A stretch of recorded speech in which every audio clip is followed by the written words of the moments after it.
Bonjour à tous, bienvenue à notre rendez-vous quotidien, l'étude du Chitat du jour. J'espère que vous allez bien. Aujourd'hui, nous sommes le Yom Shishi Erev Shabbat Kodesh de la Parashat Trouma. Nous sommes le 3 Gimel Shvat 5786 et nous sommes ensemble pour partager le Chitat du jour.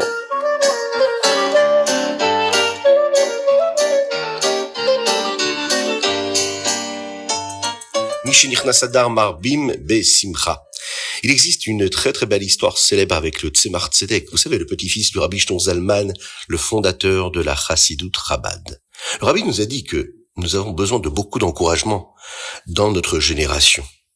Quand nous disons les Teilim, cela doit être avec simcha, avec joie, avec bitachon, avec une attitude positive, par exemple. Un chassid avait un fils très malade, que Dieu nous en préserve, et il vint voir le Tzemar Tzedek pour demander ce qu'il devait faire. Le Tzemar Tzedek lui dit « Tracht gut, weit sein gut » « Pense bien, et ce sera bien ». Il devait avoir de la joie, de la confiance dans le fait que son fils guérirait, même si les médecins lui disaient que la situation était très dangereuse. C'est ce que nous devons faire, c'est notre avoda, le Rabbi nous dit, que nous devons accomplir de nos jours. Pas seulement pour la santé de notre corps, encore plus pour la santé de notre âme, de notre neshama. Quand nous disons les Teilim, cela doit être avec joie, avec confiance, qu'Akadosh Baruch Hu nous apportera tout ce dont nous avons besoin. Besimcha, dans la joie. Chumash. Dans le Chumash d'aujourd'hui, nous apprenons ce qui concerne le Mizbeach Hanechoshet, l'autel qui était fait de cuivre. Akadosh Baruch Hu dit à Moshe Rabbeinu de fabriquer le Mizbeach Hanechoshet. Cet autel doit être fait de bois et recouvert de cuivre. Le plus petit autel en or, lui, sera utilisé pour les ktoret, les encens. Mais celui-ci sera utilisé pour les korbanot, les sacrifices.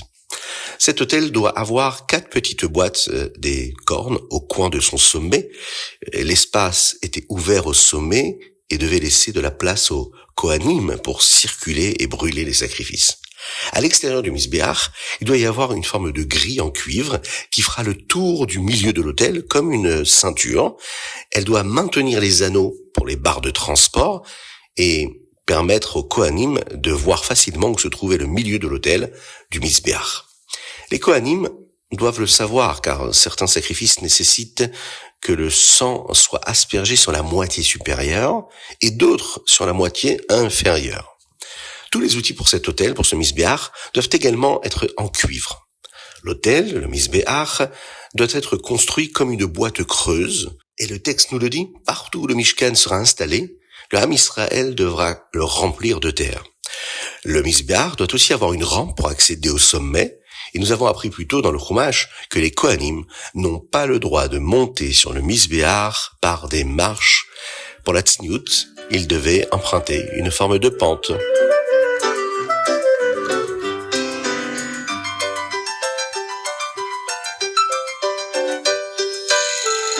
Teilim, aujourd'hui nous sommes le Yom Gimel, jour 3. Et nous lisons du Teilim Yudchet au Teilim Chavbet, du 18 au 22. Dans le chapitre 22, d'ailleurs, il est dit que le Ham Israël a le bitachon b'Hashem, la confiance en Dieu. Quand il y a un problème, nous crions vers Dieu et il nous sauve. Becha batru avotenu. En toi, nos pères ont eu confiance. Un grand tzaddik nommé le Rabbeinu Bechaye a écrit un livre qui enseigne au Ham Israël comment servir Dieu. Ce livre est intitulé Chovot Alevavot. L'une des sections s'appelle Sha'ar HaBitachon, la porte de la confiance, et elle enseigne comment une personne peut avoir confiance en Hachem. C'était pas toujours facile.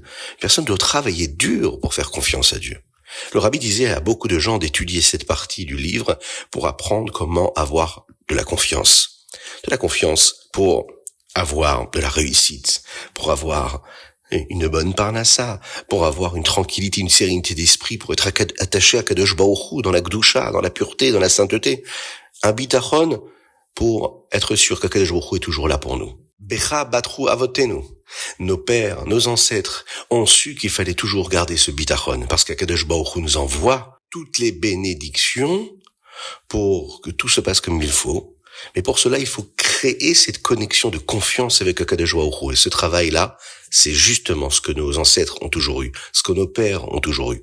Et ce que nous devons nous aussi avoir, et Bezrat Hashem, transmettre à nos enfants, Bezrat Hashem.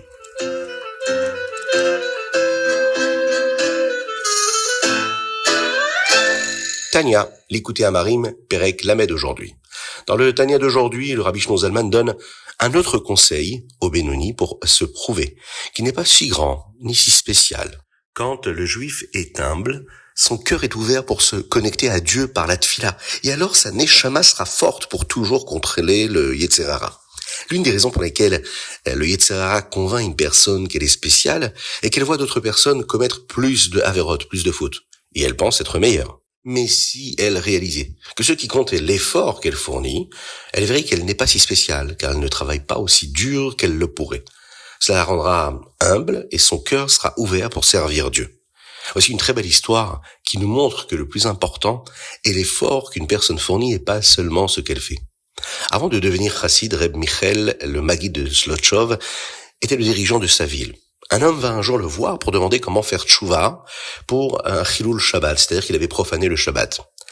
Il était arrivé un vendredi si tard que son chariot était entré dans la ville après le coucher du soleil, après la shkia. Reb Michel dit à l'homme qu'il devait jeûner pendant 40 jours et faire d'autres choses douloureuses pour son corps dans le cadre de sa teshuva. L'homme essaya, mais n'y parvint plus après un certain temps. Cela a été beaucoup trop dur. Quand le Baal Shem Tov vint là où il vivait, cet homme demanda au Baal Shem Tov ce qu'il devait faire. Et là, le Baal Shem Tov lui dit d'apporter une demi-livre de bougies à la choule et de les allumer, et que ce serait là sa tchouva. Le vendredi, il le fit. Mais là, un chien sauta et mangea les bougies avant qu'il ne puisse les allumer. Il pensa qu'Hachem refusait sa tchouva et revint vers le Baal Shem Tov en pleurant. Le Baal Shem Tov comprit que c'était Reb Michel qui ne voulait pas que la teshuva de cet homme soit si facile, et que c'était pour cela que cela arrivait.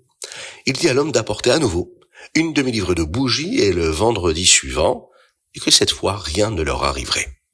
Baal Shem Tov envoya un message à Reb Michel. Un juif qui n'a jamais fait de faute ne peut pas comprendre à quel point un juif se sent mal après en avoir fait une. Alors comment peux-tu, toi qui es un juste, qui ne fait pas de faute, comment tu peux lui dire comment lui devrait faire tchouva? Par le simple fait de se sentir si mal, ce juif a déjà fait tchouva. Le rabbi a raconté cette histoire lors d'un Farbrengen. Elle nous enseigne que nous ne pouvons pas nous croire meilleurs qu'un autre parce que nous faisons plus de mitzvot que lui. Nous ne comprendrons jamais l'effort que l'autre fournit. Nous ne sommes pas à sa place. Et c'est ce qui est le plus important pour Akadosh Baruch Hu, c'est l'effort qu'une personne fournit, peu importe le nombre d'avérotes qu'elle a pu faire. Quand un Benoni se sent à l'aise et fier de lui-même, ce qui le ferme au service de Dieu avec l'effort, c'est parce qu'il se compare aux autres et voit tout ce qu'il fait en plus.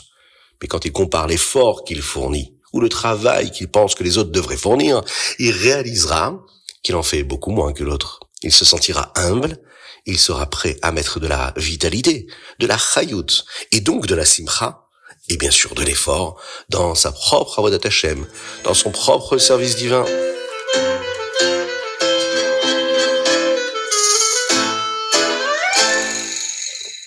Ayom Yom, aujourd'hui Gimel Adar, 3 Adar. Dans le Ayom Yom du Hadar 1, le Rabbi Shlomo Zalman a dit que la mitzvot de la Ahavat Israël s'applique même à un juif que nous n'avons jamais vu. Et bien sûr, à une personne qui vit près de nous et qui fait partie de notre communauté, encore plus de notre famille. En effet, la Ahavat Israël, cela commence avec nos proches.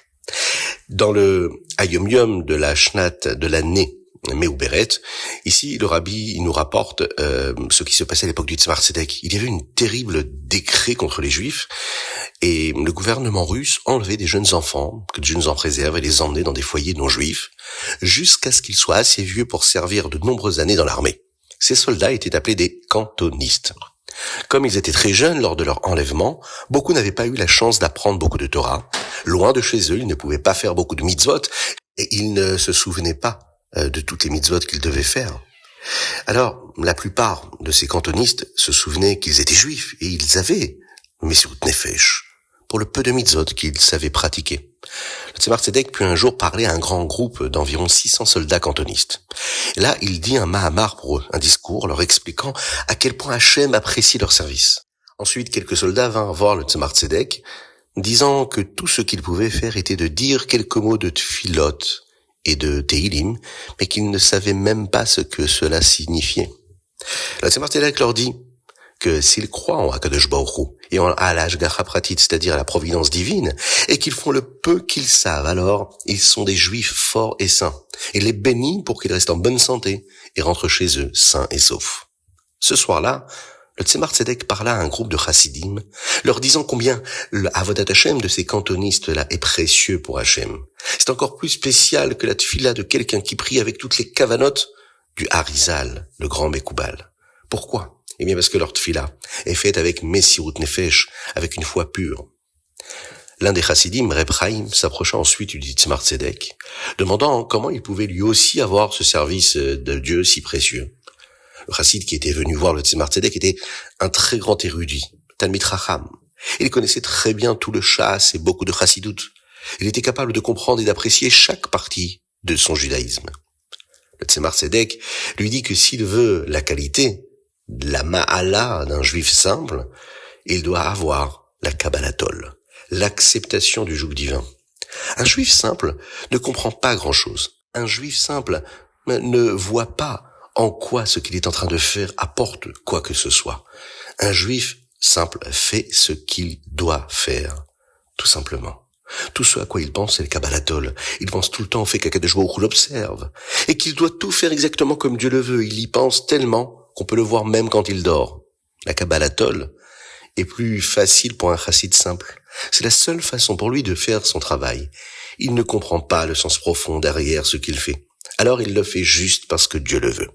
Mais un chassid qui comprend, lui, peut aussi avoir de la kabbalatol, et cela changera qui il est. S'il décide de faire tout ce que Dieu veut, au-delà même de sa compréhension, il pourra lui aussi avoir cette valeur si grande, inestimable, celle que le juif simple, le ish pashut, peut avoir.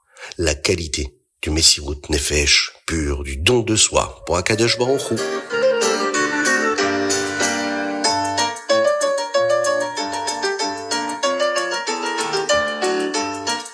Rambam Ilchot Tshuva. Nous sommes au chapitre 4. Ici, le Rambam nous parle de 24 choses qui rendent plus difficile pour une personne de faire Tshuva. Il y a d'autres avérotes qui sont très graves. Si une personne les commet, Hachem ne l'aidera pas à faire Tshuva. Par exemple, si quelqu'un pousse les autres à mal agir, il les incite à mal se comporter. Il y a aussi des fautes qu'une personne pense ne pas être si graves et elle n'essayera même pas de faire Tshuva pour elle. Par exemple, une personne pourrait regarder des images impudiques, non tsniout, et penser que comme elle ne fait rien, ce n'est pas un problème.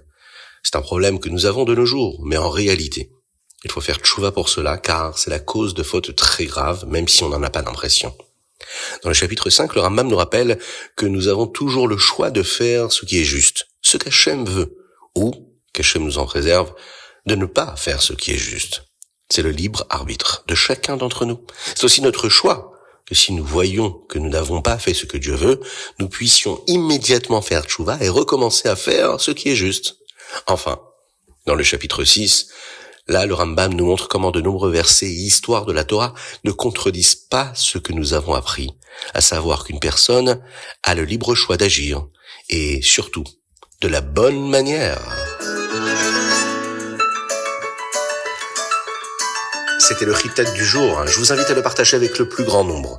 Envoyez-nous vos dédicaces. Vous pouvez le faire par WhatsApp au 06 21 37 24 52. Que Dieu vous bénisse et qu'il vous protège. Qu'il inonde l'existence du Ham Israël dans la réussite matérielle et spirituelle, dans le shalom, la paix, la sérénité. Qu'il donne une hatzlacha à tous les chayalim du Ham Israël, que ce soit en Eretz Israël ou dans le monde.